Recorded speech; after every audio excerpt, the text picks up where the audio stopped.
Buenas noches para todos. Gracias, Francisco, por tenerte con nosotros en una segunda oportunidad para compartir con la audiencia y con Juan Pablo el tema que ya hemos dicho aborda este en vivo, que es la tecnocracia mundialista y sus efectos en las democracias locales. Voy a permitirme presentarles a mis invitados, hacer una breve reseña curricular de ambos, de tal manera que todos puedan tener la... Y entonces, un momentito, ¿qué pasó?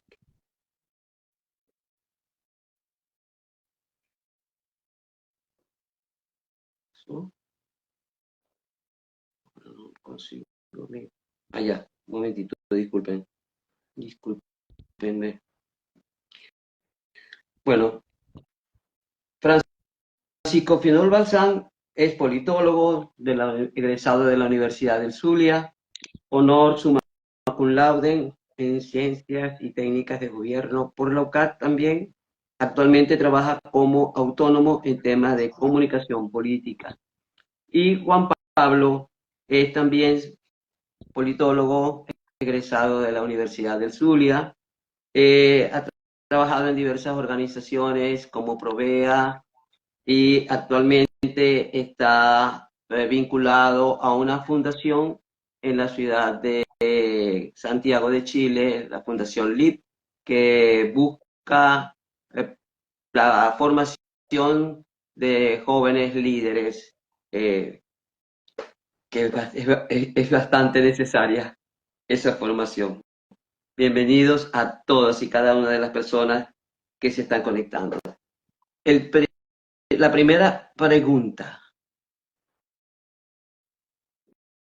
Yo, por supuesto, asumiendo que no toda nuestra audiencia al día de hoy tengan los conocimientos como para entrelazar la tecnocracia mundial con lo que implica en las democracias locales, quisiéramos que ambos pudieran desarrollarnos sus ideas de qué significa tecnocracia mundial, ¿verdad?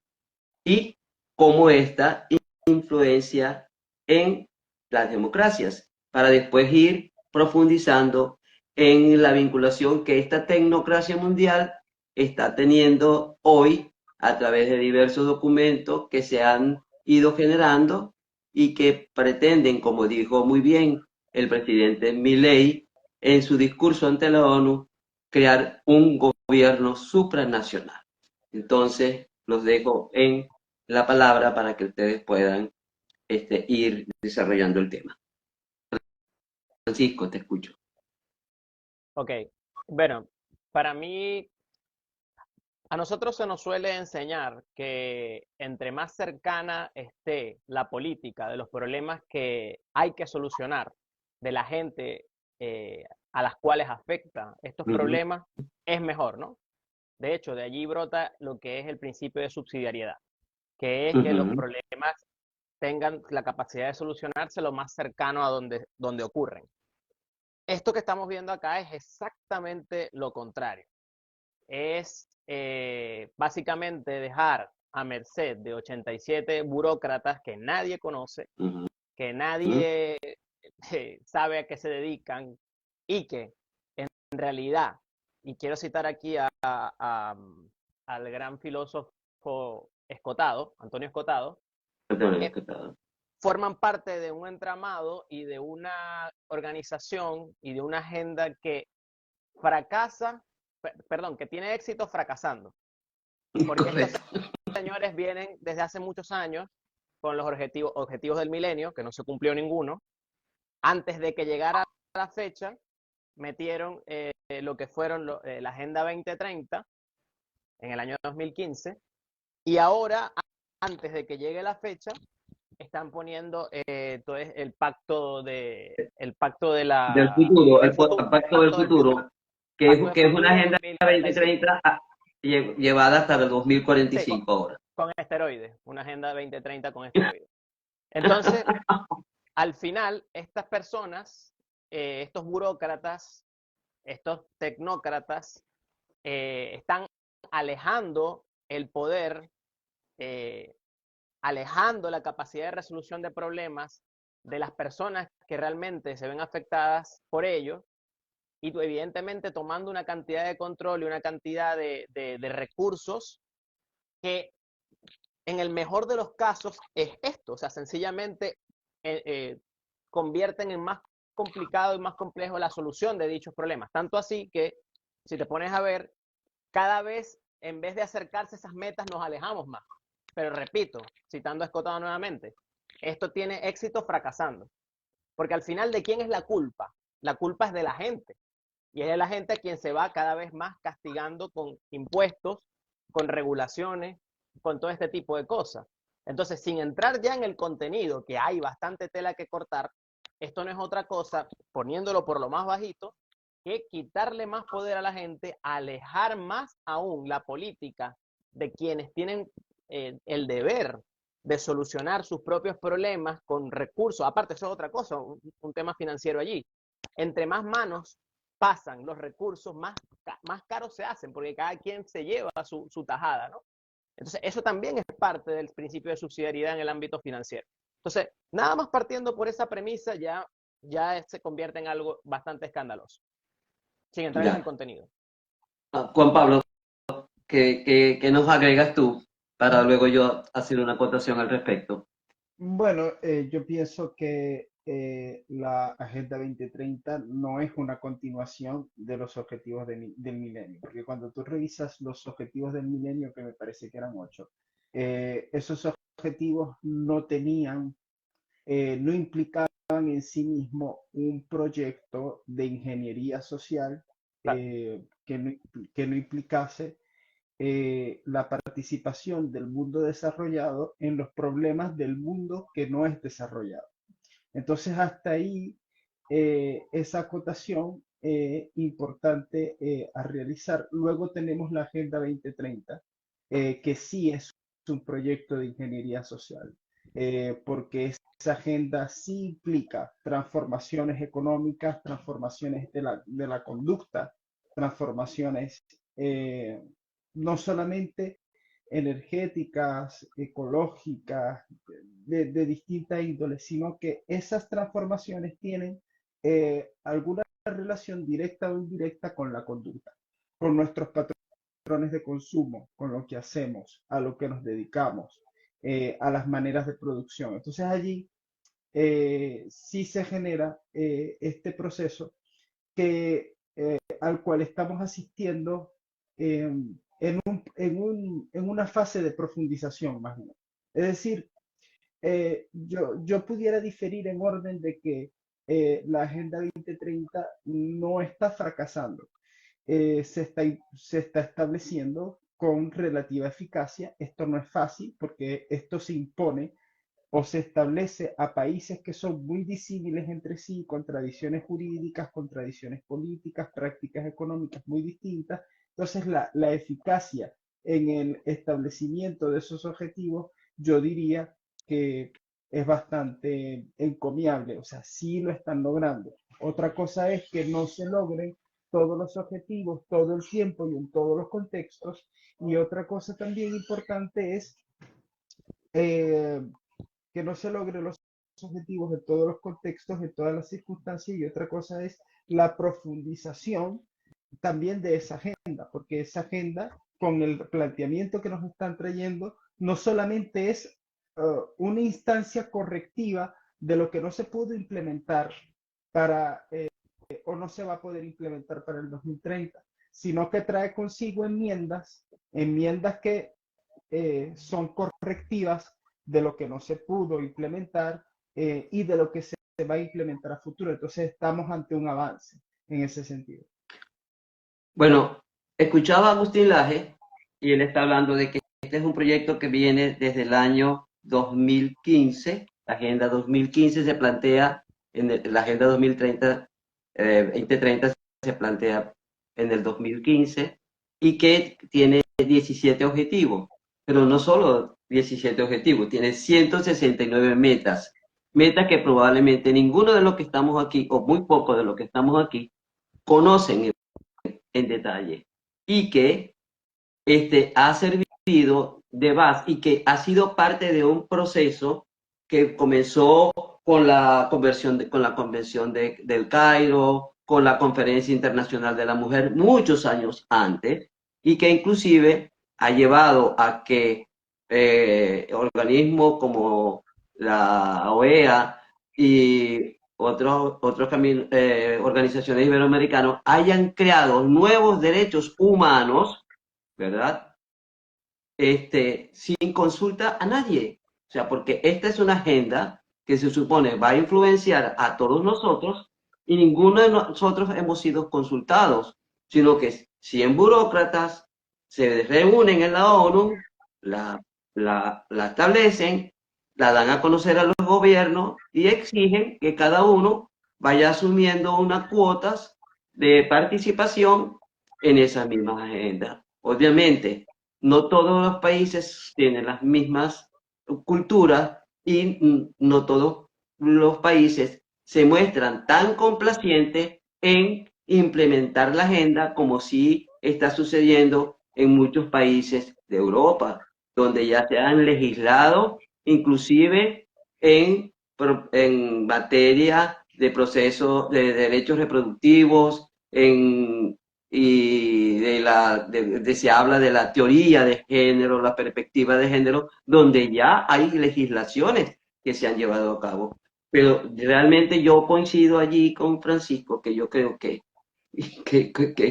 tanto aplazarla y aplazarla y aplazarla, lo que ha demostrado es la ineficiencia, ¿verdad? De que esos objetivos, pretenderlos llevar para que todos nosotros a nivel mundial nos acojamos a ellos, los aceptemos sin ni siquiera conocerlos, pues es una tarea de titanes y no creo que tengan la fuerza realmente como para que se llegue. Lo que sí me preocupa y quiero consultarles a ustedes es que lo que se ha avanzado ha sido, creo que no tan beneficioso, todo lo contrario.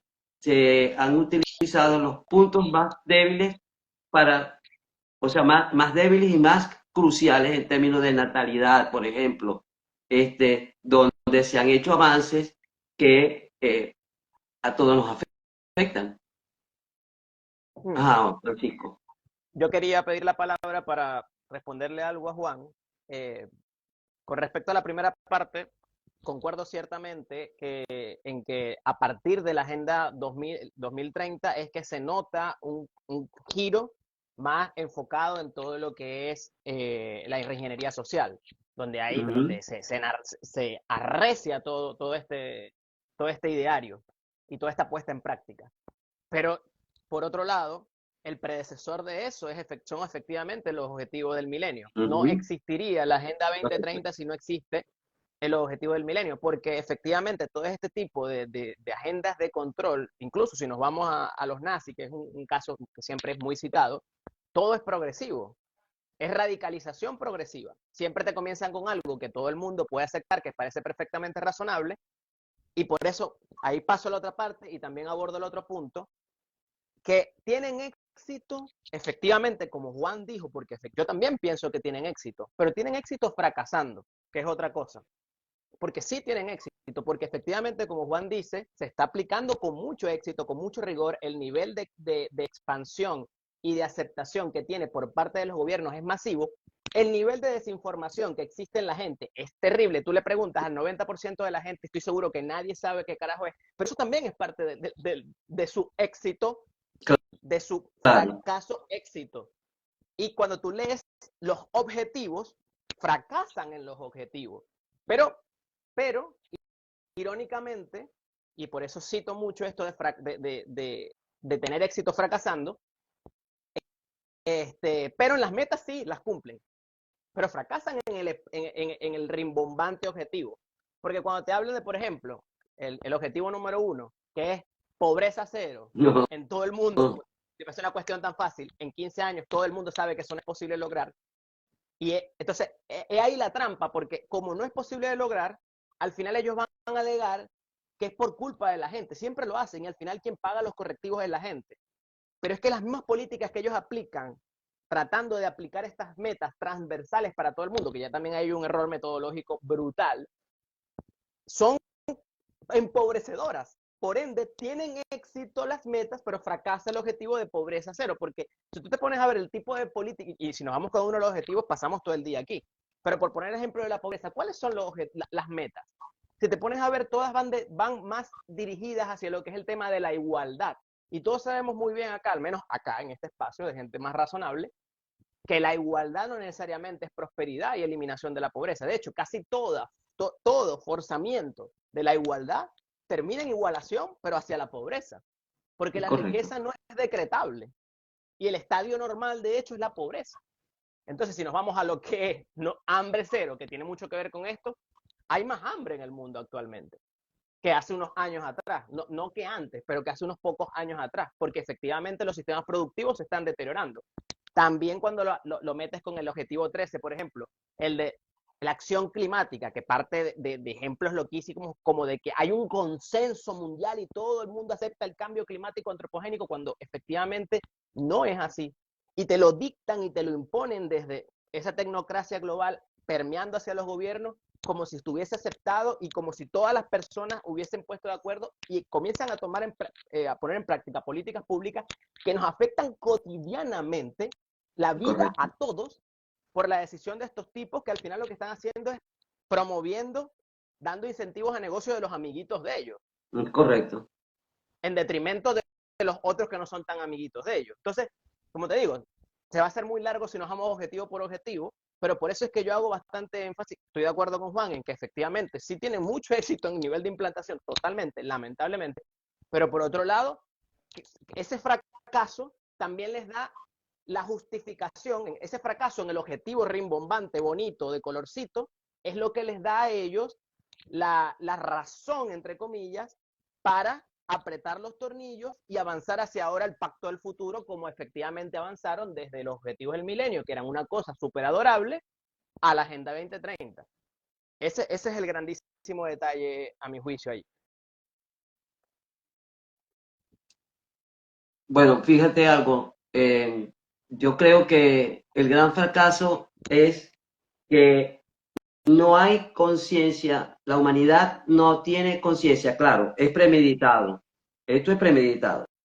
Se han comprado medios, sabemos que los grandes poderes financieros están alrededor de esto y la gente no está informada. Entonces, ¿cómo los gobiernos de los diferentes países asumen un compromiso de tal magnitud cuando sus pobladores no son consultados? ¿Ok? ¿Dónde está el ejercicio de la soberanía allí? ¿Ok? Y por otra parte, en lo que es el hambre cero, tanto han fracasado que no sé si el caso venezolano sea una excepción, pero la mayor parte de las migraciones que están llegando a Europa es producto del hambre. Hambre, 100%. Es producto del hambre. La pregunta era... pensé que habías hecho una pregunta anterior, discúlpame. No, estaba haciendo una reflexión con respecto a lo que estaban comentando, ¿no? O sea que a mi juicio hay una desinformación y esa desinformación está creando trastornos en la vida de la humanidad. Es más, fíjese, en la Agenda 2030 se nombra la palabra familia solo 2 veces, por ejemplo, y se nombra para cuando se habla de la reducción de la población. Y como una meta para reducir la población, se habla de planificación familiar. Entonces, ¿dónde está ese núcleo social que hace que una nación, ¿verdad?, pueda ser capaz de ejercer sus valores, que le permita a una familia poder educar a sus hijos, que no sea bajo la mirada única y exclusiva de lo que esa agenda predica? Y lo estamos viendo en los procesos educativos, cómo se están transformando leyes para cambiar la mente de niños y llevarlo por ese derrotero.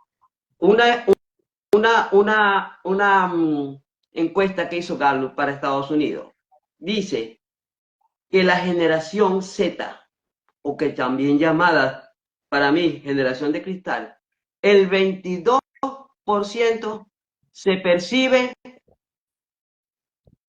se autopercibe con cualquiera de las categorías que de la teoría o de género que han desarrollado. El 22%, mientras que las generaciones anteriores, unas son el 4, otras son el 6, otras son el 2.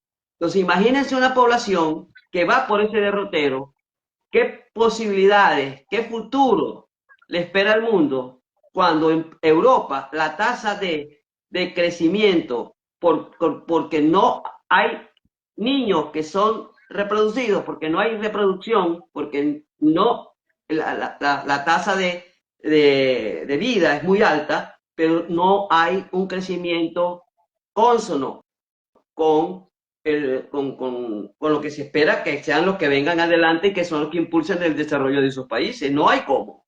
Entonces, yo creo que ahí en el fondo hay una perversión de esos burócratas que quieren llevar al mundo hacia no sé, de verdad, no sé cuál es la intención real de esta agenda. Y lo importante es que los gobiernos locales se quedan sin poder ninguno, ceden su soberanía a los mandatos de esos gobiernos, de esos 100 burócratas que entablaron una agenda y que la vendieron a todos los gobernantes, porque, por ejemplo, en el Pacto del Futuro tengo entendido yo que no fueron más de 5 países los que no aceptaron el pacto, pero del resto todo el mundo lo aceptó. Claro. Entonces,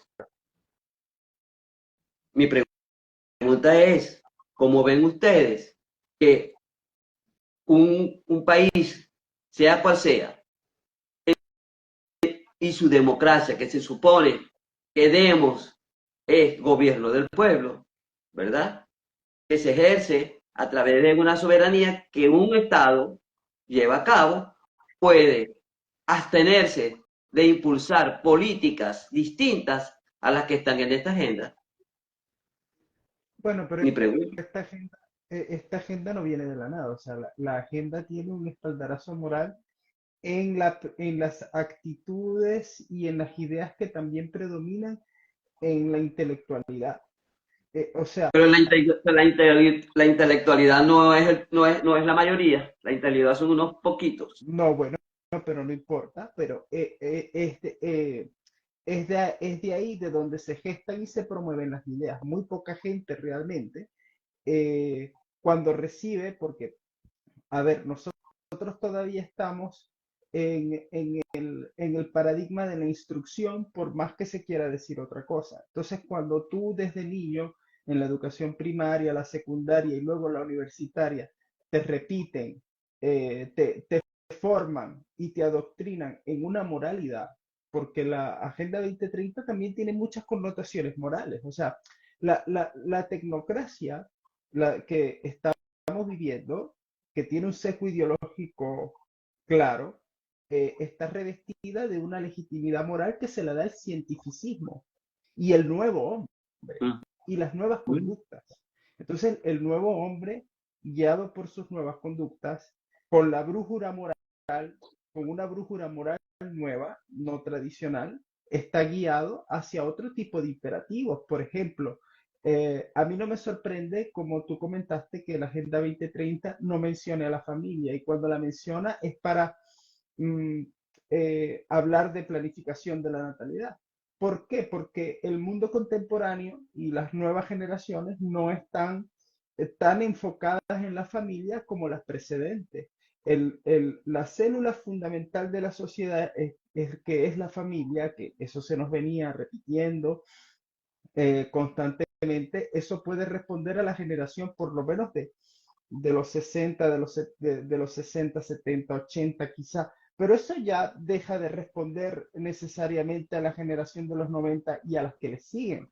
La, el, el cuerpo primario de la sociedad pareciera el individuo, pero el individuo, ¿dónde se forma la persona? ¿Dónde la persona obtiene, en qué marco obtiene la persona autonomía de decisión, de formación? En la familia, primeramente. Entonces, si tú al quitar a la familia de la ecuación y al dejar al individuo, además bajo la mentalidad dominante, que es una mentalidad colectivista y estatista, tú enfrentas al individuo ¿a qué?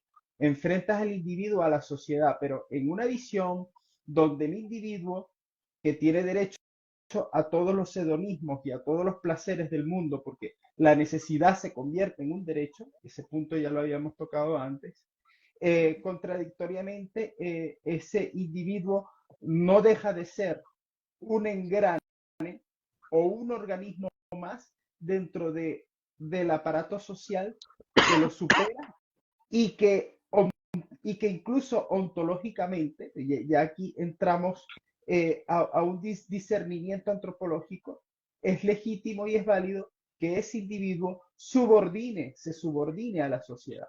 Entonces se pierde la prioridad ontológica fundamental del hombre que antecede a la sociedad, porque la sociedad existe, la familia existe en función de la persona.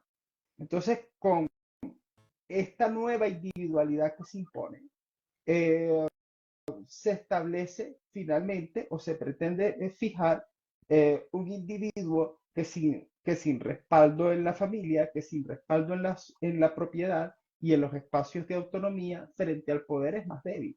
Pero eso también está respaldado por la mentalidad contemporánea que incita y que todos caemos en ese comportamiento a retrasar la paternidad, a rehuir de la familia. Bueno, o sea, la Agenda 2030 eh, es una agenda moral y es una agenda de construcción de hombre nuevo también, fundamentalmente. Ella se reviste de tecnicidad y la tiene, pero tiene un objetivo moral. ¿Y cuándo cumples tú objetivos que son morales, que no son concretos? No los cumples nunca. Entonces, como no lo cumples nunca, el aplazamiento está más que garantizado, porque de eso se trata.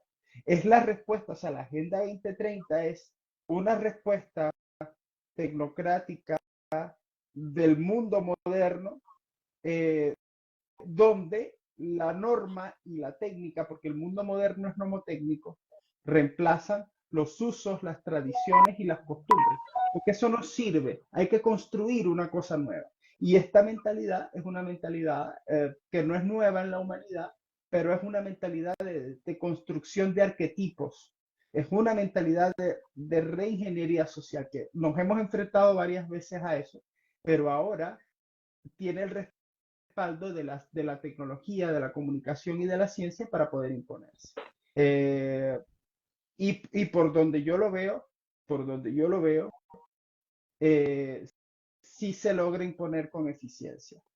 Fracasando, no, porque la agenda no pretende acabar con la pobreza, la agenda no pretende, la agenda se aplaza porque los imperativos morales que tiene son atrasados y aplazados, pero no por la agenda, porque la agenda no se cuestiona, nadie te está cuestionando la agenda.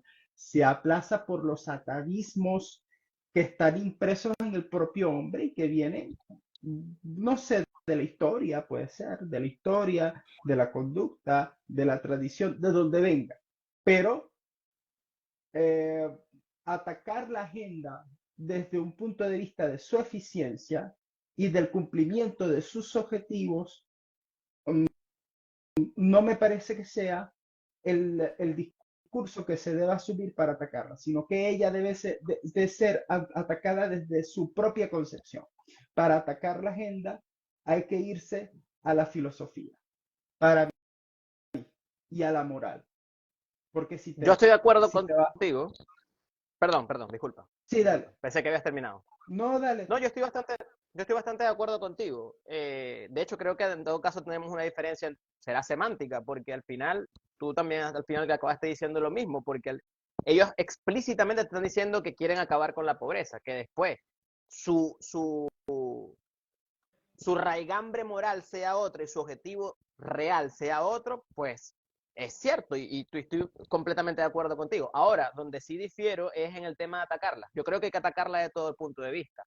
Ese argumento que utilizaste al final de hablar de atacarla desde la parte más filosófica, desde la parte más ontológica incluso, está genial, pero como bien decías anteriormente, este tipo de lenguaje y este tipo de cuestiones está a la altura de muy poca gente. De hecho, un segundo. Entonces, por ende, creo que por supuesto que hay que llegar a eso, pero también atacarlos desde el punto de vista de los objetivos. Te están diciendo que pobreza cero, y fíjate cómo está, a qué lleva la aplicación de estas metas. A lo contrario, te están diciendo, una que me parece de las más espantosas, por ejemplo, que es el tema de la justicia. Tengo que buscar el nombre. Ellos tienen una de la justicia. Hay una de la justicia, pero paz y justicia para todos. Y tú lees los objetivos y al final es pura interseccionalidad jurídica.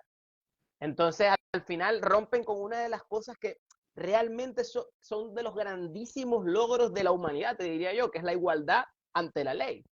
Porque si tú tienes más beneficios por ser negro o por ser mujer, indígena, lesbiana, transexual, estás completamente destruyendo una de las cosas más importantes que ha conseguido la humanidad, que es superar estas castas y que todos, independientemente de nuestras diferencias, seamos iguales ante la ley y que cumplamos por lo que hacemos y no por quienes somos, ¿me explico? Entonces, sí creo que, por supuesto, eso que dices tú, de hecho, probablemente sea lo más importante, pero en temas de comunicación y de llevarlo a un mensaje más claro y concreto, hay que utilizar el que ellos utilizan. Y pues ellos son magníficos. Muy poca gente conoce la Agenda 2030. Y cuando cuando alguien entonces se lo dicen, va y revisa Agenda 2030, se consigue esta tabla periódica de colorines y cosas hermosas y que todos son consignas morales. ¿Quién puede estar en contra? ¿Quién sensato, a menos que sea un hitleriano convencido y explícito, puede estar en contra del fin de la pobreza? ¿Quién puede estar en contra del fin del hambre? Por eso hay ¿Quién puede estar en contra de una por buena eso hay salud que para todos? desmenuzarla, por eso hay Claro, que desmontarla. Fundamental por, su, desmontarla. Pero se por Ok, desmonta supuesto. desde la propia base, desde Pero la propia génesis de yo la no digo que agenda. no, pero tienes que ¿Ah? comunicarlo y para comunicarlo tienes que Que yo no utilizar estoy la parte de los diciendo que no hay objetivos. que comunicarlo, pero a la agenda se le ataca desde ahí, porque la agenda y todo, la descomposición de la agenda en sus metas, en sus objetivos y en sus declaraciones, tiene que dejar clara la idea de que es una agenda de sumisión y de colectivismo. Eso es lo Claro, principal. De ahí parte todo lo demás. o sea que la moral va a ser colectiva, perdóname que te interrumpa, una moral colectiva, porque una cosa es la ética y otra cosa es la moralidad, ¿ok? No. No es de moralidad, no, sino que la agenda nos está llevando a la supresión del hombre como cuestión prioritaria y primera que la sociedad, que los colectivos, porque precisamente se nos está eh, segmentando, vamos a decirlo así, de una forma tal de que ya nadie te habla de los derechos del ser humano, ni siquiera hablan ya de los derechos humanos, que nos pudiera englobar a todos, sino que te hablan de los derechos de la mujer, de los derechos del niño, de los derechos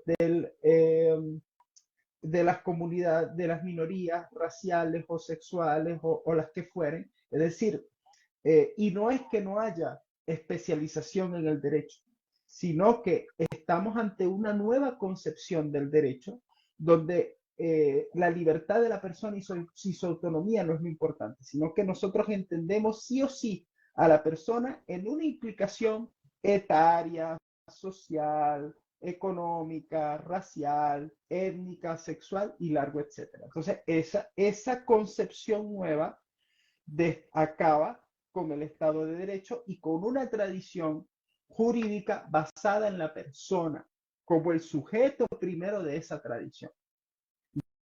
Okay, Ya las demás especificaciones perdón. vienen, sí, adelante. No, continúa, continúa, No, continúa. ya las demás especificaciones y atenuantes que vienen en el derecho son eso, son atenuantes, son cosas secundarias, pero no son la materia principal. O sea, aquí estamos hablando de que estamos volviendo otra vez a épocas en las cuales los derechos, los deberes y las responsabilidades los definía la clase. O sea, La clase, y no el solamente color, la clase, o sea, en términos plutocráticos, sino la clase en términos de otras categorías más complejas. O sea, raza, estamos volviendo al medioevo. O sea, totalmente. donde los grupos, según su etnicidad, según su sexo y según su alcance económico, comparecían ante la ley. Entonces, por ejemplo, en un diferendo comercial, en un diferendo civil eh, que se plantea, que se lleva ante autoridades judiciales, vuelve a ser importante como lo era en la Edad Media. La etnicidad de la persona, que en la Edad Media eso era importante porque ese mundo necesitaba esos contrapesos, pero es que ya nosotros habíamos superado eso. Ya nosotros no necesitamos el contrapeso de la representación de personas de mi etnia o que comparta conmigo determinadas características porque se supone que hay una igualdad formal en el derecho.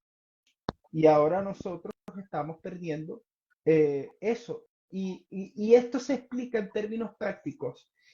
Por ejemplo, las leyes de violencia contra la mujer prácticamente acaban y derogan la presunción de inocencia del hombre, prácticamente. Y se están llegando a graves absurdos y a graves problemas porque se le está tratando de dar en reparación de otras cosas, porque también hay que decirlo, pero se le da al simple testimonio de la mujer una fuerza, una impronta tal que los procesos pueden perder garantías para las partes interesadas. Ya no hay igualdad en esos procesos. Decía, decía Francisco, creo que, sí, creo que Francisco. Ahora, Juan Pablo, perdón, las expectativas de un joven es no querer comprometerse, no querer tener familia, no querer posponer sus estudios, no dejar a un lado su éxito profesional, etcétera. Lo estoy diciendo a mi manera, ¿ok? Pero es que eso es parte de una política que ha inducido a ello. Eso ha sido manejado para que se llegue a esa conclusión. ¿Por qué? Porque son muchos, ¿verdad? Los recursos que se están yendo hacia otras cuestiones que no es la promoción del empleo, que no es la facilidad para el estudio, que no es la facilidad para adquirir un bien, para forjar una familia, sino que se le ha vendido a la gente, ha llegado a darse cuenta de que un Estado que no es capaz de poder garantizarle que con su trabajo va a adquirir una vivienda, que con su trabajo va a poder forjar una familia, entonces simplemente decide no voy a tener hijos. ¿Y qué es eso? Al final es hacer de una manera distinta lo que ellos quieren, reducir la población, porque se supone que el proceso de globalización que fue anterior a la Agenda 2030 buscaba un único mercado mundial, ¿cierto? Pero desde el punto de vista económico, mientras que la agenda es manejada desde el punto de vista político. Entonces, ¿dónde hay una vinculación de esa globalización con los propósitos que se establece esta agenda que permita que cada ser humano tenga el derecho a que con su trabajo pueda adquirir una vivienda, a que con su trabajo pueda crear una familia, a que con su trabajo pueda llevar a cabo una vida digna? Pero no, nos quieren igualar a todos, a todos. es una agenda profundamente estatista, porque de la discusión 100%. pública se ha perdido, por ejemplo, en las políticas de vivienda, hasta en los países que eran principales y pioneros, o sea, los que yo veía más entretenidos porque tenían en su debate político una confrontación verdadera de ideas. Ahora, por ejemplo, hablando de ese ejemplo de la vivienda, la discusión política se ha reducido hacia la regulación de los precios del alquiler o hacia la construcción de vivienda pública y estatal. Y eso te saca otras variables que es la agenda, la de la diversidad política, porque el problema de la vivienda por parte de ciertos sectores de la izquierda puede tener como solución construir más casas públicas que son propiedad del Estado. Entonces la persona vive ahí hasta que se compre algo por sí misma o se muere ahí inclusive, y luego el Estado la reasigna, entonces no hay propiedad privada ahí en esa ecuación. O las soluciones de algunos sectores que han propugnado la liberalización del suelo, la flexibilización de los rigores burocráticos para que la construcción de vivienda vuelva a ser un negocio, y como un negocio que busque clientes, que crezca y que prospere, pueda abaratar el precio de la vivienda. Porque lo que los economistas se están preguntando es cómo es posible que, habiendo más diversidad de materiales y de posibilidades de construcción, la vivienda hoy en día sea absolutamente tan costosa.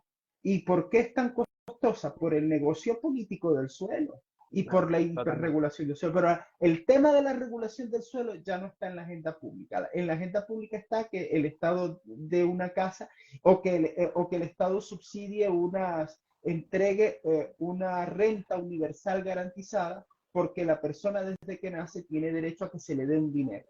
Entonces, esta eh, eh, este orden de cosas que nosotros tenemos planteado es un orden que nos presenta a un individuo caprichoso, débil, eh, que siente que tiene derechos ante su sociedad, pero que no le debe nada a ella tampoco. Entonces, esto está causando graves crisis, está causando crisis que digamos son morales, y está causando crisis también fiscales, económicas, o sea, está incrementando el gasto público, está comprometiendo la sostenibilidad del futuro, porque las deudas que los estados, tratando de aplicar esta agenda, están contrayendo, eso lo va a pagar alguien. ¿Quién lo va a Nuestros pagar? niños, nosotros y nuestros hijos. Nosotros van a pagar estos experimentos. O sea, se ha priorizado que la salud pública tenga que atender, y yo soy una persona que cree, yo creo en las necesidades estéticas, yo creo en que el hombre necesita y aspira y merece la belleza, pero yo no creo que sea justo que un cambio de sexo tenga que estar incluido en la cesta básica, vamos a llamarlo así, de servicios que tiene que prestar la atención Y pública. prioritarios en Y algunos prioritario. casos. No tiene sentido. Mira, yo creo Entonces, que todo, ajá, ajá, bueno, Francisco. creo que No, lo todo que esto quería, parte, dale, dale, disculpa. bueno, no sé si vas a hacer una pregunta, lo que yo iba Yo, a yo decir algo la pregunta que iba a decir, si la puedes responder después de lo que vayas a ok. hablar ahorita, es ambos, ¿y qué pasa entonces con las democracias, con los estados? ¿Qué pasa con los estados? ¿Qué pasa con lo que sucede en Argentina? ¿Qué pasa con lo que pasa en Chile? ¿Qué pasa con la aplicación de esta agenda? ¿Cuánta libertad tienen para poder tomar decisiones que no tengan que ver con las 169 metas de esa agenda? Mira, yo Donde creo la que libertad está así, cortica, una libertad mínima. el problema de este tipo de instituciones, y es por eso que yo realmente siempre he sido y cada vez más renuente y mal pensado y desconfiado con ellas, principalmente con la ONU y todos sus derivados, es Ujú. que ellas son extremadamente duras y lo van a hacer con aquel que cumple la ley, pero con quien no, vale burger, ¿no? O sea, porque por ejemplo, con el caso de Venezuela, ¿cuántos años hay de dictadura en Venezuela y pasan las cosas que pasan, las atrocidades, y pueden decir su tontería y punto. En el mejor de los casos, a veces ni eso. Con Nicaragua, con, qué sé yo, con cualquier dictadura que suceda, o con cuando hay atrocidades de lado y lado, independientemente de quien las haga, tampoco tienen o no demuestran una capacidad para resolver problemas reales, que originalmente habría sido la razón de ser de este tipo de instancias supranacionales. Es decir, cuando no nos Un órgano de paz. Sí, Un órgano de paz. es llevar la política a un nivel un poco más alto. La política es la solución a la guerra para solucionar, es la alternativa a la guerra para solucionar conflictos a esos niveles. Entonces, nos vamos a matar. Bueno, mira, vamos a buscar a un intermedio que nos pongan de acuerdo entre nosotros para que no nos matemos los unos con los otros, no gastemos tanta plata. No. Entonces, ahora se ha convertido sencillamente en un corral para aquellos que voluntariamente se quieren meter allí, y quienes estén allí pero no cumplan con las reglas del corral, eso sí van a pasar, la van a pasar mal. ¿Qué va a pasar? Todavía no, pero ¿qué va a ir pasando progresivamente con estos países que no quieran suscribirse a estas cosas? Bueno, yo creo que va a pasar como una especie de cártel, ¿no? Los otros países los van a execrar económicamente, los van a aislar, los van a castigar de alguna manera, como se castiga a quien cumple la ley, como se castiga, por ejemplo, al ciudadano de bien al cual se le prohíbe el uso de armas, como si en la prohibición del uso de armas fuese evitar que el delincuente que no cumple la ley vaya a dejar de usar las armas. O sea, este tipo de cosas, este tipo de lógica en la cual solamente queda dañado aquel que cumple, porque quien no cumple, repito, está el caso Venezuela, está el caso Nicaragua, todos los casos en el continente, ahora se me vienen estos dos a la cabeza, pero todos estos casos de atrocidades donde realmente Cuba da más o menos igual. Ahora, ¿sabes qué? Algo que voy a rescatar de lo que hemos venido comentando antes, de lo que tú venías comentando antes con el tema de la democracia. A mí, más que el hecho de la democracia, yo no entiendo la democracia, o no quiero entenderla, mejor dicho, porque ahora se entiende mucho así y me parece que eso más bien le hace daño, como un plebiscitarismo. Yo tampoco creo que la solución sea estar consultando cada 2 por 3 a la gente, incluso por redes sociales o por un sistema de clave única como el de Chile. Si quieren esto, no quieren esto. Y el que tenga más votos gana para todos. Primero que no, porque eso debería tener ya en sí mismo sus límites con el Estado de Derecho. O sea, por el 50% más uno, yo no puedo abolir los derechos del resto, cosa que se hace. ¿Ya? Entonces, cuando tú tienes concepciones, más peligroso aún, cuando tú tienes concepciones, teniendo esta idea acá, en la cual por cada necesidad que hay nace un derecho, entonces imagínate, cada uno de estos derechos de tercera, cuarta generación no pueden existir sin abolir los derechos verdaderos, los derechos de cada una de las personas. Entonces vamos a entrar en un plebiscitarismo para consultar, para esto, para aquello, que no se hace ni siquiera además, pero si se llegase a hacer, partiendo de esta premisa, sería hasta peor. Entonces, para mí el problema no es ni siquiera si la gente se consulta como tal o no. Para mí el problema está precisamente en alejar ese tipo de cuestiones de la gente y convertir, como dije anteriormente, a estos gobiernos que entran por el carril en parte de un corral, en parte de un grupo que, por cierto, cada vez más, y lo vemos en Chile muy claramente, creo que uno de los ejemplos más claros del continente, donde tenemos una grandísima representación política cuya ideología política es directamente globalista. O sea, no, ya sí que ni se, claro, dentro del globalismo uno puede detectar muchos rasgos, claro, uno puede detectar muchos rasgos del marxismo, pero si tú te pones a ver, por ejemplo, ahorita, ¿cuál sería la diferencia estricta entre, por ejemplo, Evelyn Matei, que es la principal, o sea, todo el mundo entiende que va a ser la candidata de la derecha, y Gabriel Boric? En realidad, es como dice Juan Pablo, o sea, es una agenda que ya es transversal, independientemente de si uno se declare Ya yo me di y si el cuenta otro se declara ayer lo que sea. que Evelyn Matei no es mi candidata. Ayer yo me di cuenta que no es mi candidata.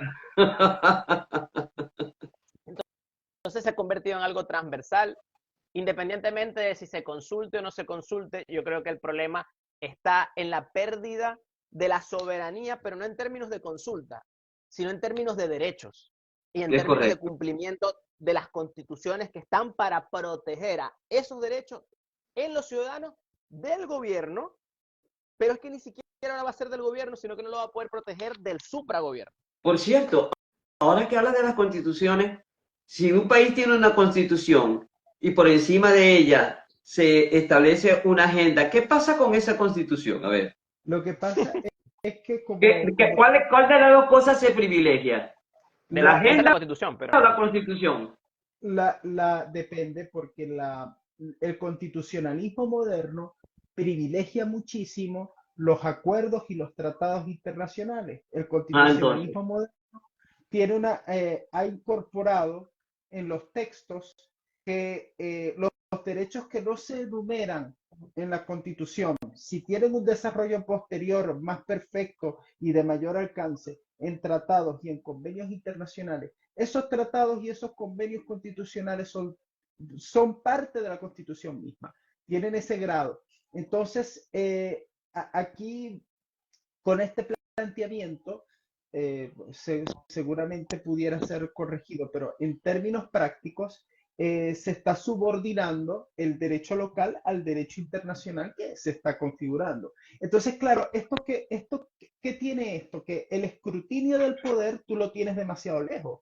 Ya es difícil pedirle cuenta a tu alcalde, a tu gobernador y a tu presidente. Imagina, ¿a quién le vas a pedir tu cuenta en, a en, en, Kofi sí, en organismos en el infierno. supranacionales? Entonces, en ese sentido, es donde la democracia deja de ser local. Mientras más local la democracia es mejor. Por eso es que los municipios tienen que tener unas facultades gerenciales y administrativas muy grandes, porque la democracia no es para andar votando, la democracia es para escrutar el poder, para pedirle cuentas de qué hace con tu dinero, porque el dinero del sector público está saliendo de tu bolsillo, porque usted va y se compra un chicle, ¿eh? Y usted está Ujú. pagando IVA. Entonces, 20%, nada más y nada et- menos. entonces esta carga merece con toda razón el escrutinio ciudadano. Y con respecto a la soberanía de los estados, ya contemporáneamente se está aceptando que los estados, en pro eh, de una nueva arquitectura, de una nueva configuración internacional, se dan soberanía. Ahora, eh, esta agenda, hay un punto muy importante que mencionó Francisco, que es el plebiscitarismo, ¿no? El plebiscitarismo eh, se usa como un arma por esta agenda, porque si bien es cierto, eh, todavía muchos actores, muchos personeros de esta agenda rehusan comparecer ante las urnas, porque en los temas donde ellos saben que pierden, pero las reclaman y las solicitan para otros temas donde saben que tienen apoyo popular. Entonces, la democracia no debe ser plebiscitaria, la democracia es representativa, el voto se ejerce de manera extraordinaria para un referéndum que puede y debe haberlo cuando lo haya, pero de ordinario, tus diputados, tus senadores, el presidente, los gobernadores y todos los cargos públicos no están sometidos al mandato imperativo de nadie. Eso lo protege el constitucionalismo clásico. Guarda, salvaguarda a la autoridad pública del mandato imperativo y esa autoridad pública se está sometiendo al mandato imperativo de unas instituciones extranjeras.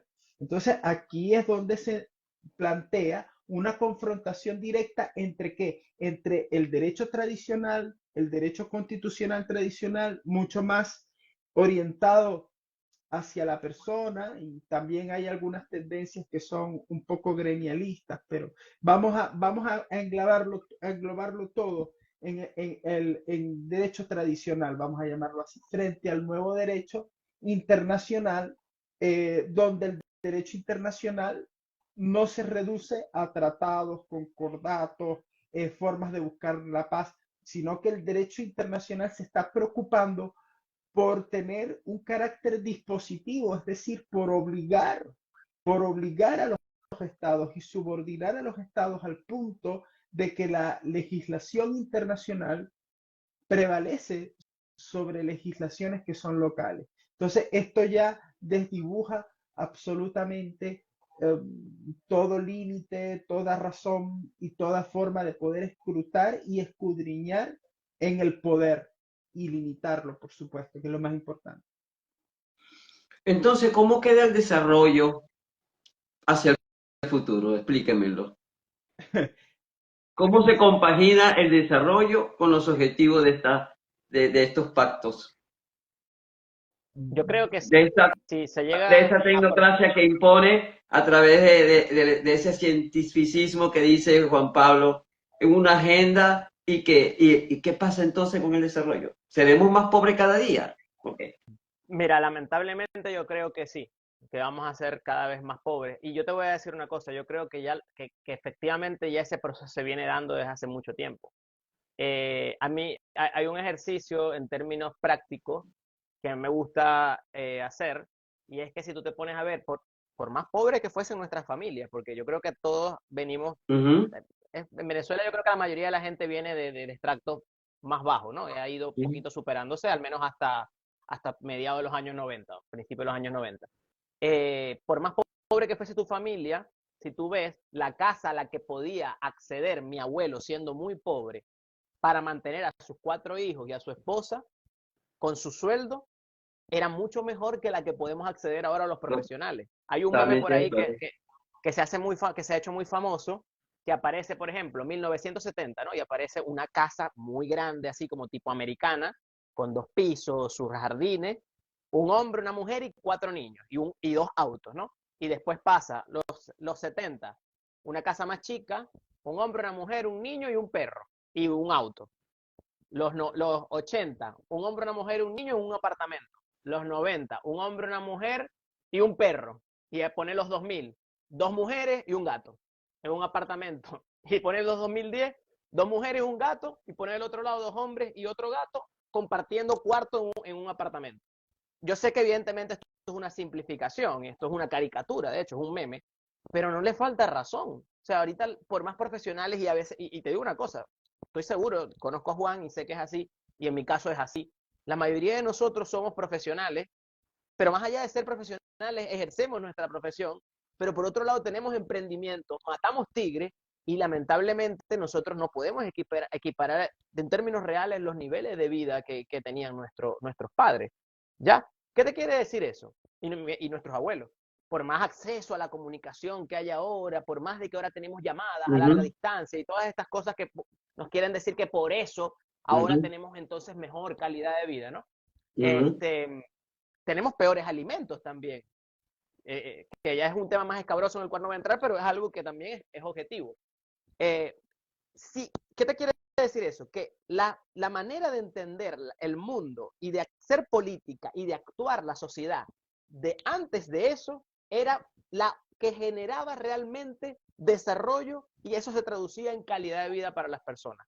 La que se ha venido imponiendo, esta que comentaba Juan Pablo, de anular la familia, de crear el individuo como individuo por individuo. No hablemos de individualismo versus colectivismo, yo soy individualista en esos términos, pero estoy hablando de este individuo, el individuo solo, del individuo no egoísta, sino mezquino, porque egoísmo en estos términos es otra cosa, de que vive para su trabajo y para ser profesional y no quiero tener familia y toda la cuestión. Ese modelo, por más de que te vendan ese hombre industrial, ese homo económico y tal, eh, que es más próspero, pues efectivamente no ha sido más próspero, Claro ha que sido no. más servil, ha sido más servil a un proceso que ya no es tan capitalista, es más un postcapitalismo que está controlado por grandes corporaciones que están controlando otras empresas y otras empresas y otras empresas a las que al final terminas tú formando parte de como un pequeño engranaje en ella. Y ahí se traduce cómo hemos venido yendo. Ahora, para responder tu pregunta, y disculpa la divagación previa, No, es muy esta agenda, interesante. esta agenda va a radicalizar y a potenciar al, al cubo probablemente tanto la velocidad como los resultados. Mi esperanza en todo caso sería que por exagerar tanto la nota la gente despierte verdaderamente, no este wokismo orwelliano, sino el verdadero despertar de darse cuenta, pero carajo, ya va, tanto relato, veo la realidad, estoy peor que antes, esto me está conllevando a estar peor y la gente comienza a tomar una alternativa diferente. Pero si tú comienzas a cumplir lo que dice acá, a rajatabla, pues vamos a ser más pobres, vamos a estar más controlados por los gobiernos, va a haber mayor control poblacional, vamos a ser gente más solitaria, con menos familia, y al final ellos mismos te lo dicen, vamos a acabar pidiendo eutanasia asistida, porque tenés un tipo de 60 años, fracasado, que lo único que hace es trabajar, que no tiene familia, que está solo, pues te la pongo barata, ve a la farmacia y te Pero es que no, es que además punto. ya existe, en Canadá está aprobado. Bueno, claro, porque son Por, las por, cobayas. por los índices de desempleo, tú no consigo empleo, todas las puertas se me cierran, puedes ir a pedir una eutanasia. Así de Claro. sencillo, en Canadá ya está aprobado. Ojo, quiero Ahora, aclarar que no es que particularmente yo esté, ojo, como cristiano, para mí yo estoy en contra, o sea, yo no lo haría conmigo mismo, y trataría de evitarlo con mi familia, trataría de cuidarlo como corresponde, así entregarle todo el es. cariño que se merece y que Dios se lo lleve cuando estime. Socialmente, creo que debe ser pasado por el filtro de la decisión social y que entre dentro del marco legal y que los individuos, bueno, decidan, pero que te lo impongan y te lo pongan como esa solución y que te acorralen para que tú, entre comillas, las elecciones y la promuevan, en eso sí que estoy completamente en contra, porque entre otras cosas, para eso están utilizando mis impuestos. Es correcto. Es que ese es el problema. Están utilizando nuestro dinero, ¿verdad? Claro, Para llevar a cabo una serie de supuestas soluciones que mejorarán nuestro estar en el mundo cuando es todo lo contrario. Entonces, mi pregunta es, ¿cuáles son los desafíos que tenemos nosotros como personas que podemos estar conscientes de lo que puede llegar a suceder para minimizar los efectos que esta agenda tiene? Porque yo me pregunto, por ejemplo, mi ley no acepta la agenda, ¿ok? Como tú dices, podrá ser penalizado por múltiples, acorralado, vamos a decirlo, por intereses internacionales.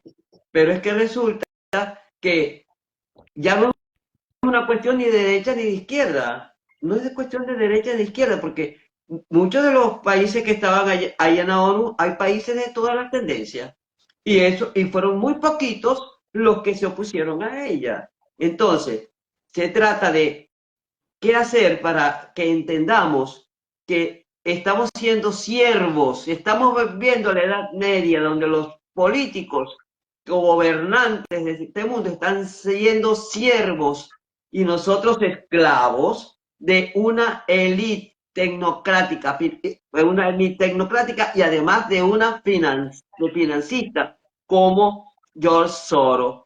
Escuchaba que Soros, que es parte vital de esta agenda, inclusive está apoyando a Kamala Harris, yo no sé cuántos millones de dólares le dio el hijo porque está manejando su dinero, cuya primera prioridad para ejercer la presidencia de Estados Unidos es la promoción del aborto. Esa es su primera consigna, como en un país que se supone ya está dejando de ser potencia, ¿ok? Ya está dejando de ser claro. potencia. Y se está idiotizando, usando términos de los que usa Agustín Laje. Estamos en un mundo de idiotas donde nos están colocando en la cara, nos los están divulgando por los medios y nosotros no despertamos, no despertamos. Entonces, ¿qué va a pasar con nosotros, con el mundo? La política va a dejar de tener sentido.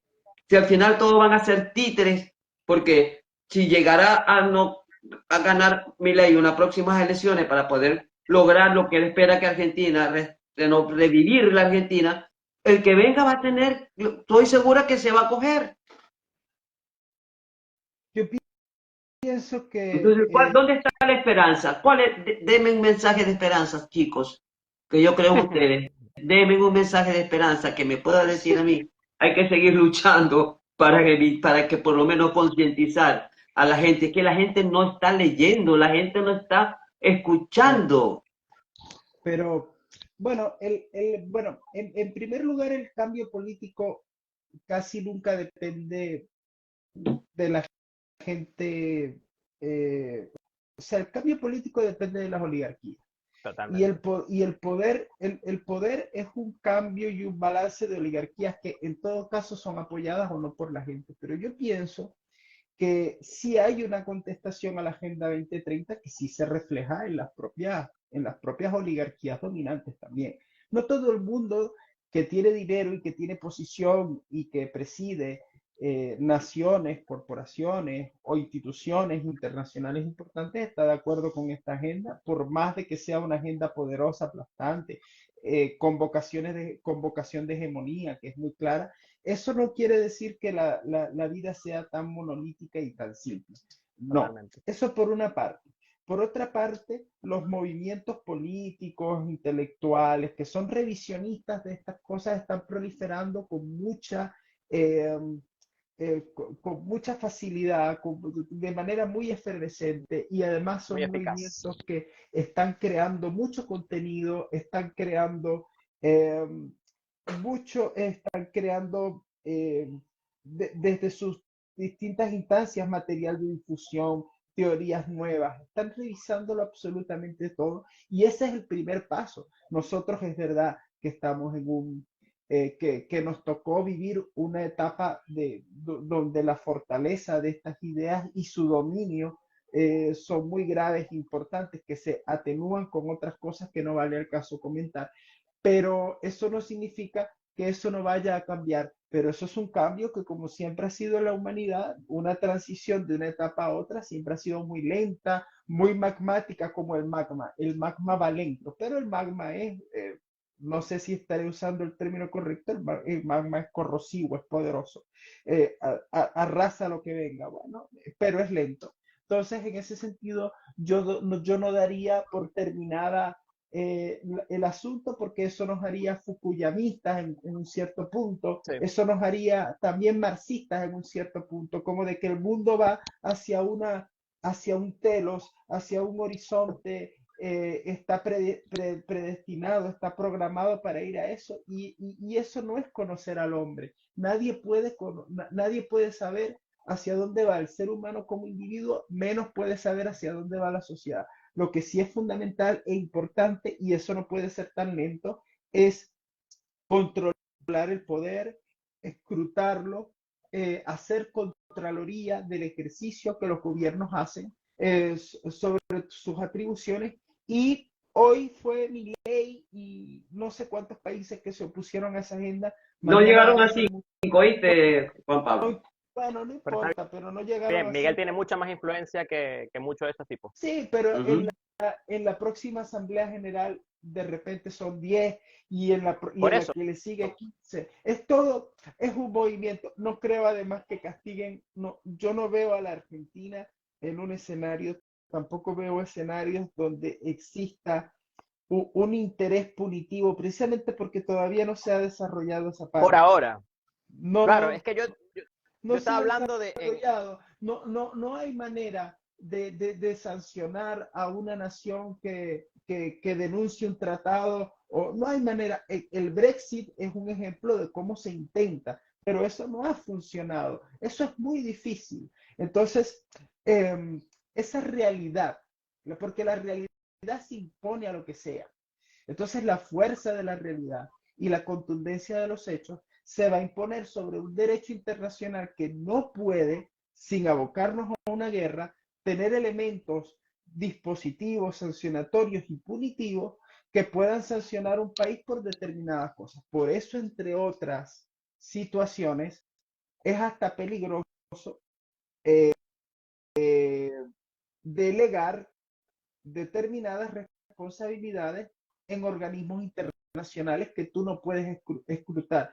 Pero yo creo que están abocados a un decrecimiento también, a un decrecimiento también, sobre todo por el descarado crecimiento de la influencia china en ese tipo de organizaciones y cómo ese tipo de influencia beneficia las exportaciones chinas, la balanza de pago china, la economía china. Llega un momento en el que por la mera supervivencia, Europa y los Estados Unidos, dentro de sus respectivos roles, van a necesitar ponerle coto y ponerle control a la misma situación que la irresponsabilidad de muchos de ellos han venido creando, porque no pueden seguir dándole de comer a la bestia para que se los desayune a ellos. O sea, Europa no se puede seguir desindustrializando así como lo está haciendo. ¿Y quién va a ser el proveedor de los motores, de los carros, de los bienes de capital de Europa? China. Eso no cabe. O sea, yo no es que esté diciendo que por el hecho, por el mero hecho de la inercia de las cosas, eh, se vaya a evitar que un escenario así ocurra. Pero es bien difícil porque no todo el mundo piensa igual, porque eh, es verdad que este ciclo electoral no, yo no lo veo muy bueno, pero todavía con eso son señales muy positivas. Incluso llegando Kamala Harris, que yo creo que es lo que va a pasar, a la Casa Blanca, ahora confirmándose en noviembre. Eh, Qué tristeza, qué sí, tristeza. para mí, tú me preguntas a mí, ella va a ganar. Ella va a Yo ganar, también creo. el partido Comunista Chino también tiene mucha, va a seguir creciendo su influencia, Europa con sus habituales indefiniciones y con todo, el sentido común y la supervivencia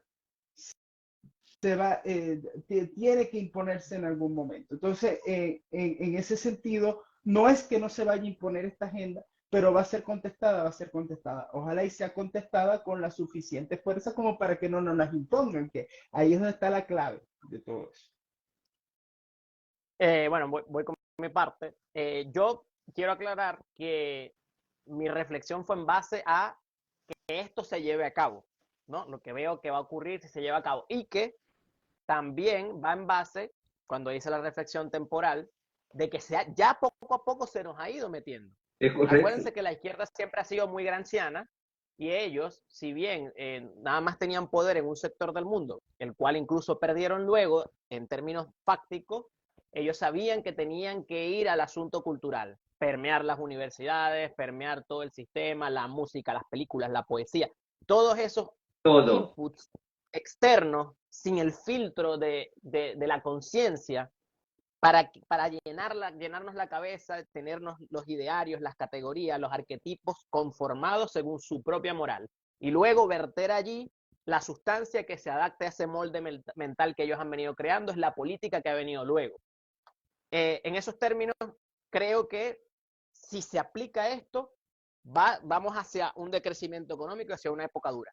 Pero ahora, lo que creo que va a suceder en términos reales, obviamente no estoy 100% seguro, como nadie, eh, tiene mucho que ver también con la concepción que Juan tiene, me parece la más acertada, con respecto a la política.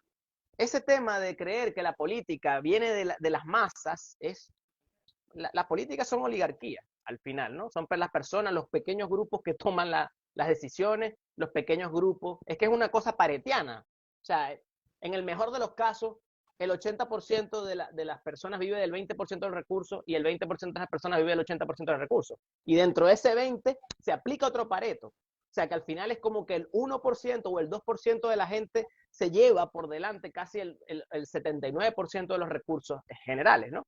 Entonces, a lo que voy es que eso va allí. Ahora, ¿cuál es el rol? También esas oligarquías también están un poco divididas, porque al final los recursos son escasos y las necesidades son infinitas y las ambiciones de ellos también son infinitas y cada quien va a poner de su parte para hacerse contrapesos. El problema también está en que desde nuestro sector, llamémoslo derecha, llamémoslo antiglobalista, soberanista, no sé cómo carajo nos vamos a comenzar a llamar, Laje dice, y a mí no me desagrada ese término en cuanto se defina, la llama que nosotros no tenemos que tener complejos para llamarnos derecha, aquellos que al menos nos hagamos entender patriotas en términos de antiglobalista, libertarios en términos de antiestado, Sí, no hay por qué conservadores tener, pues eso no es una mácula, y, todo lo contrario. y conservadores en términos de decir, quiero mantener las cosas buenas que las instituciones sociales que nos han costado construir se mantengan. En esos términos, entendernos como derecha, independientemente de las diferentes discrepancias que tenemos, porque si lo hace la izquierda, donde efectivamente sí hay discrepancias de índole ontológica y que son contradictorias al 100%, como por ejemplo un indigenismo con un feminismo, porque eso no debería haber con qué se coma y sin embargo vemos un indígena con una bandera gay con el Che Guevara, o sea, tres cosas que si se ven los tres de cara se matan los tres con los tres, Es y correcto. eso es perfectamente. Entonces, ¿cómo no vamos a poder nosotros solucionar un poco nuestras diferencias para actuar un poco en bloque y dejar de matarnos unos con los otros. Porque a todas estas, al final, el marxismo en sí mismo, y esa es como la matriz epistémica de la izquierda en general, ellos viven de la contradicción, viven de generar conflicto social, y al final es maquiavelismo con relato. En pocas palabras, divide y vencerá.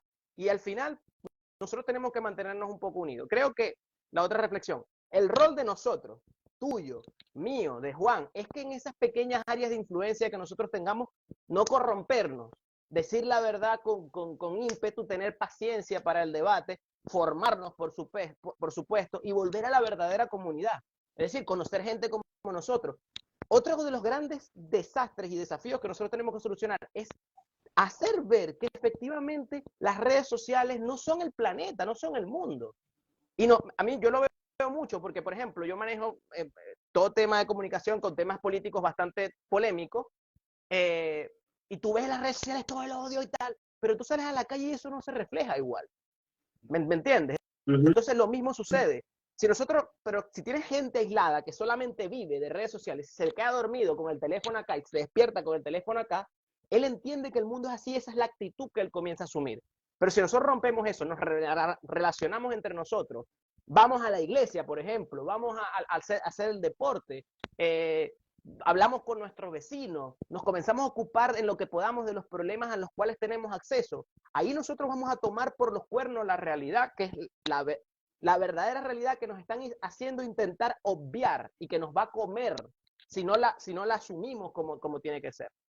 Eso por un lado. Y desde el punto de vista teórico también, para darle entonces el matiz teórico, ya ha habido, y Juan también lo decía con el tema de que al final eso es una concepción muy marxista, estas concepciones lúgubres de la economía y del mundo, y este telos casi que apocalíptico y escatológico, ya eso viene de siempre. Las más cercanas son el maltusianismo y el marxismo.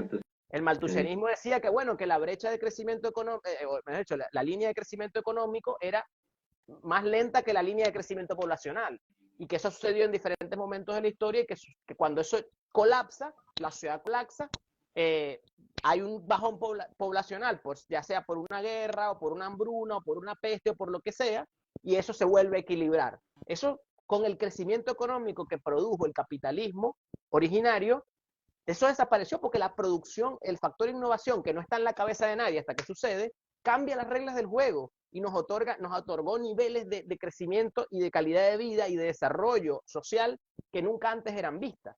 El marxismo igual. El marxismo decía que ese capitalismo iba a llevar a una sociedad completamente conflictuada, completamente injusta, y que si eso no se abolía, al final las personas iban a ser sustituidas por robots y toda esta cuestión más lúgubre todavía, ¿no? Y efectivamente eso tampoco terminó por suceder, porque el mismo capitalismo terminó generando sistemas que le dieron solución en términos de oferta y demanda también a esos problemas que ellos mismos generaron.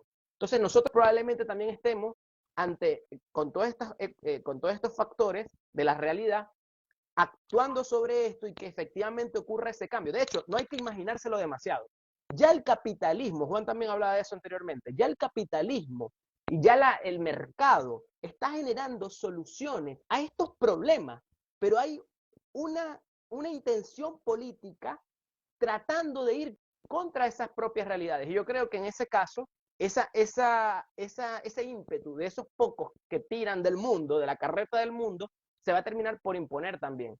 Porque si tú le jalas tanta leche a la vaca, la vas a terminar por matar. ¿Me entiendes? El virus, si mata a la persona, se muere el virus también. Entonces yo creo que ahí va a haber un equilibrio en ese aspecto. Y por ahí puede haber una solución también. Bueno, Y lo que está, alentador al menos. Alentador. y lo que está viendo, porque en América eh, tenemos a Milei, que está haciendo una gran labor, y lo más importante, que también lo decía Francisco, o sea, en el gobierno de Milei hay distintas sensibilidades, pero hay un objetivo que se comparte, que a mí no me gusta aquella gente, ¿no? Entonces, eh, esa situación, ese elemento de unidad, aunque sea ese, bien gestionado, está logrando una coalición de gobierno estable, sana, con capacidad de liderazgo. en minoría en el Congreso, que mañana puede ser mayoría perfectamente. Ahora se vienen unas elecciones intermedias que yo pienso que van a traer excelentes resultados. Giorgia Meloni eh, se está moviendo también como con todas las limitaciones que tiene ella como presidenta del concilio, porque ella tiene el parlamento en contra, ella es un gobierno en minoría, pero ha venido ganando, ha ganado terreno, ha ganado elecciones regionales, las que ha habido, las ha ganado de manera muy excelente. Tiene legitimidad. Las encuestas dicen que los italianos se están acostumbrando a su liderazgo, que están asimilando sus ideas, que les está gustando, y eso trae la oportunidad de un mayor caudal electoral. Ella se está proyectando como un liderazgo, está llenando un vacío en Europa muy importante. Como lo que pasa es que esto es un proceso lento, porque además ella preside un país primero en minoría y además Italia tiene cualquier problema económico que le enturbia un poco el liderazgo, pero eso no quiere decir que ese liderazgo no exista. Entonces, por donde tú miras también, podemos encontrar elementos muy edificantes en distintos ámbitos eh, donde efectivamente no solamente se da el ejercicio del revisionismo de esta agenda dominante, sino que también se crean y se fortalecen liderazgos alternativos que de momento contrapesan, controlan el poder que está establecido, que es muy fuerte, pero que finalmente terminan por generar un efecto permeante, un efecto corrosivo, y ese efecto eh, es el equilibrio de toda la vida que ha existido en política. O sea, la libertad no existe porque, de todas maneras, porque sea, y no debe ser así, que la libertad exista porque sea una concesión graciosa de los políticos y tal, sino porque existen tantos contrapesos y el poder está distribuido de una manera tal y tan compleja que nadie puede poner al 100% su agenda. Y eso también genera mucho equilibrio y mucho ejercicio de libertad para todos. Entonces, como decía Francisco, seguirá teniendo éxito, fracasando. Por aquí dice Saredil, un, un probable triunfo de Kamala Harris traduciría una desolación estadounidense. Yo no sé. Yo tengo duda de que Kamala pueda ganar, ¿saben? Yo todavía tengo dudas. Mira, yo pienso que ella va a ganar porque el poder fáctico la apoya a ella, porque los estados conservadores de los Estados Unidos ya no lo son tanto. Por ejemplo, el caso de Texas, ¿no? Texas se mantiene republicana hasta que no empieza a llegar el conteo de Houston, ¿no? Entonces el republicanismo se atenúa bastante. Eso por una parte. Lo otro es que los estados que tienen grandes posibilidades, por ejemplo, Pensilvania, no sé si Nevada, Michigan, mm, esos estados yo creo que puede ganar una tendencia demócrata porque el elemento movilizante de la novedad que ha supuesto Kamala Harris, aunado que la confrontación también es muy buen movilizador, ¿no? Está ella como candidata fresca y joven, la han vendido así, lo han logrado. Ella de fresco no tiene nada, porque ella es vicepresidenta de un gobierno en ejercicio, pero ha logrado Y un vender una gobierno imagen. que no ha sido tan bueno tampoco. No, que No, no y sabemos aparte si ella es impopular. impopular, Pues exacto. pero yo pienso que puede lograr imponerse, además que seamos conscientes también de que Donald Trump, que sepamos de Terrible. manera oficial por lo menos, no ha ganado elecciones populares. La primera elección la ganó por el colegio, no la ganó por el voto. Pero es la práctica que se utiliza en Estados Unidos, pues, por los colegios Bueno, está electorales son los bien, que deciden. Pero no en siempre. en esta oportunidad no le dan los números. El colegio electoral va a terminar eligiendo a Kamala y yo pienso que ese voto electoral, como casi siempre, va a coincidir con el voto popular, que es lo que siempre ha pasado. Lo que más se pasa, Históricamente, claro. el voto del colegio ha favorecido al Partido Demócrata, perdón, al Partido Republicano. Republicano, en circunstancias donde incluso se creía que el Partido Republicano iba a terminar de repente desapareciendo o iba a terminar subordinándose a la agenda demócrata. Así que ahí tenemos un ejemplo de lo que estamos conversando y si Kamala gana, que va a ser muy grave y muy importante, no va a ser el fin del mundo. No, Pero pero sí el fin de una era y el fin de un país.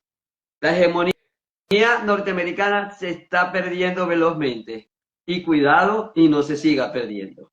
Es mi opinión. Bueno, eh, Hegemonía respecto de la influencia que puede tener a nivel de Europa e inclusive Donald, de... Donald Trump mismo ya manifiesta signos de desgaste muy grandes. sí, Cuando él propone, a eso iba.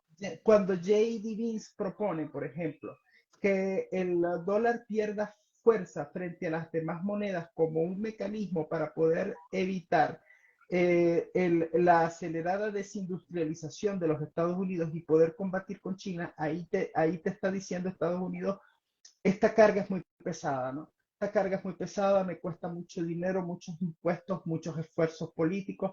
De todas maneras, este proceso que va a ser muy largo, obviamente, si va dirigido por alguien que por su gestión pasada uno le pudiera dar algún respaldo, que es lo que me pasa a mí con Donald Trump, no encantándome él, pero yo reconozco que la gestión geopolítica de su periodo fue bastante buena, la gestión comercial también. Tú no puedes tener libertad de comercio y los liberales se equivocan. A mí mucha gente me ha dicho, ah, pero tú no eres liberal. Pero ¿cómo vas a competir tú con China cuando allí no se respetan las patentes, que el tema de las patentes está cuestionado por el mundo liberal? Hay gente que dice que las respeta, hay gente que dice que no las respeta, pero no importa. El caso es que hay unas desventajas tecnológicas, hay unas desventajas en cuanto a la mano de obra. China es una partidocracia horrorosa. Entonces tú no puedes darle de comer y darles herramientas al enemigo tuyo que mañana va a acabar con la democracia y con el sistema de libertad. Entonces con China Eso es yo como sí, querer, disculpa, voy a poner un pequeño ejemplo, más vernáculo. Eso es como los tontos que quieren ir a sacar a los guerrilleros, por ejemplo, con votos, ¿no? O a dictadura, peor tonter, todavía, sacar tontería, ¿no? dictaduras con votos. Son No, tonterías. Entonces a no puedes China, jugar con las mismas. no, a Chile Claro, hay que ponerle un exacto. cerco comercial. Debería haber una estrategia del G20 por lo menos dirigida hacia eso, porque ¿qué haces tú alimentando ese monstruo que es China? Entonces, en definitiva, que yo ahí desvié, pero me parece que es interesante comentar esto. eh, en la reconfiguración que nosotros estamos teniendo del mundo, ojalá Hispanoamérica pueda tener algún rol. Yo no lo veo, lamentablemente no va a ser así, Yo no lo pero, veo. Tal y como están las cosas por los lados de Nada. Europa, yo no veo que van a hacer pero, nada que contrarreste el avance de China. Primero porque los chinos están, ellos no hablan mucho, ellos bueno, hacen, y ya. pero, pero tenemos un movimiento interesante en la Argentina y en Centroamérica, o sea, eh, esos dos extremos, aunque las tendencias en México y en Brasil, que también son enormes, son sumamente preocupantes, sobre Lo todo de con este tema de México es extra. trágico, total y absolutamente. Yo lo he seguido con mucha tristeza, la imposición de esta reforma de la justicia que es un regalo, ¿no? O sea, Claudia Sheinbaum recibe de López Obrador un instrumento muy poderoso para poder quizá no perpetuar un autoritarismo basado en una persona, pero México tiene tradición de ser un país también de partido hegemónico. Y yo veo a Morena como un PRI muy violento, o sea, como el PRI en las primeras etapas de su hegemonía más Un, tosca y un más PRI degenerada. centrífugo, ¿no? Bueno, no sé, pero esa tendencia es a la que estamos asistiendo y de Mundialmente. verdad es lamentable porque el PRI y el PAN, o sea, el PRI había aceptado que el PAN también cogobernara México, habían llegado a acuerdos importantes, México había crecido como nunca y graves problemas que México tenía se habían quedado solucionados entre la última década de los 90 y la primera década de este siglo. Ahora esta regresión tan grande que significa López Obrador me hacen descartar una gran participación de Hispanoamérica, pero también vamos a tener alguna voz con Milei, que me gusta más que Bukele. A Bukele no lo quería Sí, ni nombrar, pero ya lo hice.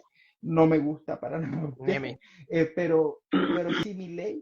Yo tengo Y el miedo eh, con Bukele es que vaya a una tercera hay reelección y ahí una, entonces sí va a decir lo que va a Va lo a ir. que No, él va a ir. entonces ya pierde mi credibilidad. Ya, pero ya. en un mundo en un mundo libre y democrático, Estados Unidos siempre va a ser importante. Ojalá y crezcan alternativas para que el mundo siga siendo libre, porque como China y detrás de China, el grupo de los BRICS, de Brasil, Rusia, la India, Horrible. logren unas posiciones tales que los hagan, bueno, entonces no estaríamos asistiendo hacia un mundo más libre. Entonces tienen que surgir fuerzas eh, en la Unión Europea o en este lado del charco también en esta América, tienen que surgir fuerzas liberales para poder combatir lo que se viene, porque Dios te si escuche no, que surjan.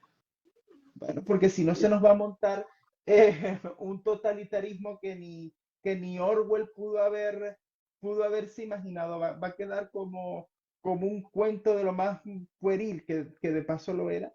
En cierto sentido, bueno, más la granja La granja, que sí. sí, pero, pero bueno, se supone que nosotros tampoco debemos cometer el error del presentismo y de juzgar las cosas con todos los elementos que tenemos en la mesa, porque admitir las debilidades del hombre y de la ciencia es admitir que no tenemos capacidad en este momento de decir qué va a pasar. O sea, Dice por aquí en- Ceredil que será, perdón, como dice Mari, el final de un imperio ya vulnerado. Es que yo creo que ya Estados Unidos dejó de ser hegemónico, ya Estados no, Unidos no tiene tanta fuerza como dice. no lo Ya es. la perdió, ya la perdió. Y si se cumplen las políticas que dice Kamala Harris que va a cumplir, las va a perder más aún. Las va Vamos, a perder.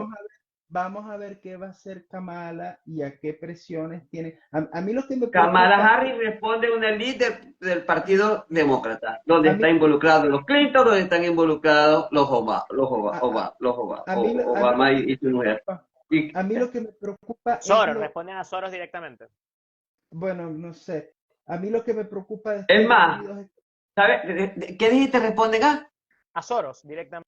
Claro, pero si, mira, Soro dice que él se crea, se cree, se levanta a veces y se levanta confundido porque él se cree un Dios. Que se levanta eso, creyéndose un Dios.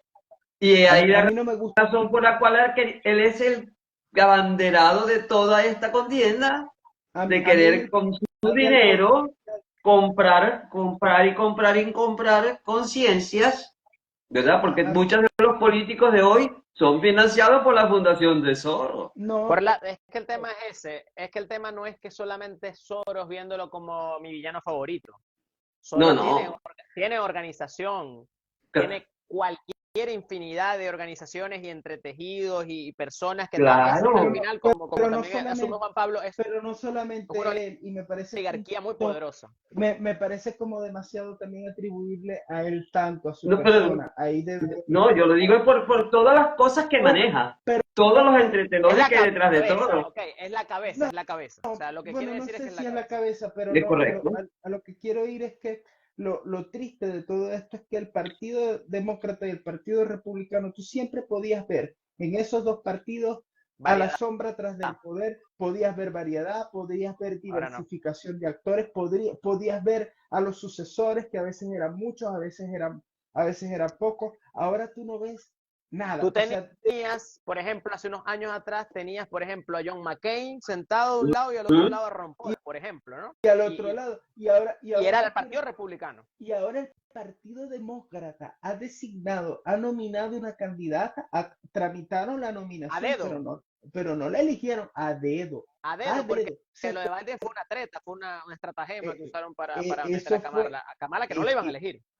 que eso fue, o sea, ahí es donde uno ve esa decadencia, donde en el Partido Republicano, con perdón, tampoco tú ves a nadie. Está Tampoco. Donald Trump. ¿Y quién más? Y todo el mundo escondiéndose, porque además en esta etapa nadie lo quiere enfrentar a él. Él ya ha dicho, y me parece muy sano, que él no se vuelve a postular. No se puede caer tampoco en esto donde los partidos son tan monolíticos, tan cerrados, Claro. porque, claro, el bipartidismo en Estados Chicos. Unidos se mantiene porque el colegio electoral te mantiene el bipartidismo, pero no, colegio electoral no hay en los estados, colegio electoral no hay para otro tipo de elecciones, y el sistema de partidos en Estados Unidos con un comportamiento constante de este tipo y reiterado de este tipo se puede dañar, y la gobernabilidad de Estados Unidos tiene que tener vocación de estabilidad. ¿Te imaginas un Congreso de Estados Unidos con 5, con 6 partidos? Sería un desastre. Chicos, Bueno, yo los interrumpo porque ya me tengo que no, retirar. no, sí, ya vamos ya estamos pasados de la hora y este, bueno, les doy las gracias por habernos ilustrado sobre este interesante tema que tiene una influencia no ahora, por muchos años va a estar en el tapete de la política internacional. Este, y ojalá que el curso se desvíe hacia cauces de mejores pronósticos, porque tal y como se perfila, la verdad es que donde estemos, vamos a estar igual. No importa que estemos en Alemania, que estemos en Chile, que estemos en Estados Unidos, probablemente vamos a estar hacia un mundo profundamente desolador en cuanto a la esperanza, al saber que tenemos derecho a prosperar, a saber que tenemos derecho a hacer uso de nuestras facultades profesionales, que tenemos derecho a hacer una vida de pareja, una vida familiar, ¿verdad? Y fíjense algo, para terminar, Ah, estudiando para este en vivo, decidí hacer un en vivo, pero voy a invitar a un sacerdote. ¿Por qué? Como parte de toda esta agenda, a, a- a quien más se está castigando por infinitas vías es a la Iglesia Católica. Y, También. y descubrí que tiene que ver con los objetivos del milenio, perdón, de la Agenda 2030, y esas metas que niegan todos los mandamientos que el judeocristianismo cree.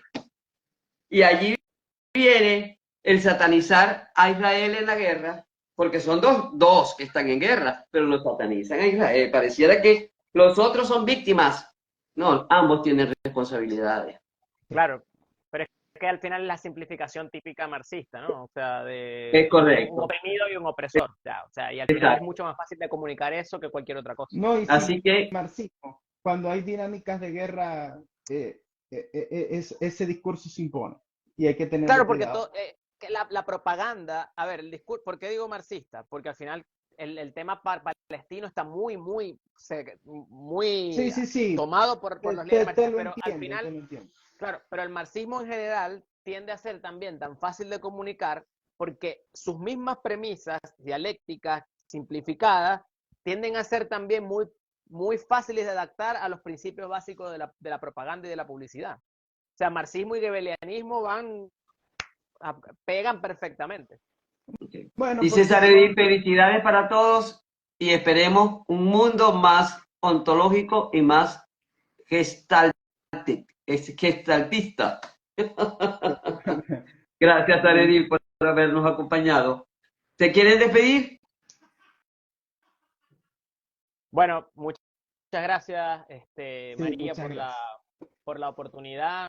Estamos a la orden como siempre. Gracias, Gracias, Juan, Francisco. también por la conversación. Siempre es enriquecedor escucharlo y compartir con él. Y gracias a la gente que creo que palabras simples.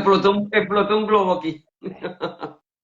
Gracias a la gente que también estuvo en el en vivo por compartir con nosotros. Gracias. Este en vivo va a quedar descargado en mi cuenta de YouTube. Probablemente mañana, porque voy a hacerle alguna edición del ingreso del vivo. Y gracias Liliana, Mercedes también por acompañarnos. Juan Pablo, para finalizar. No, bueno, también muchísimas gracias, profe, por el espacio. Yo conversando más temprano con Francisco, ¿no? Que habíamos tenido la oportunidad de cruzar unas breves palabras, yo le decía que usted para mí era como una profesora entrañable, como si usted nos hubiese dado clase.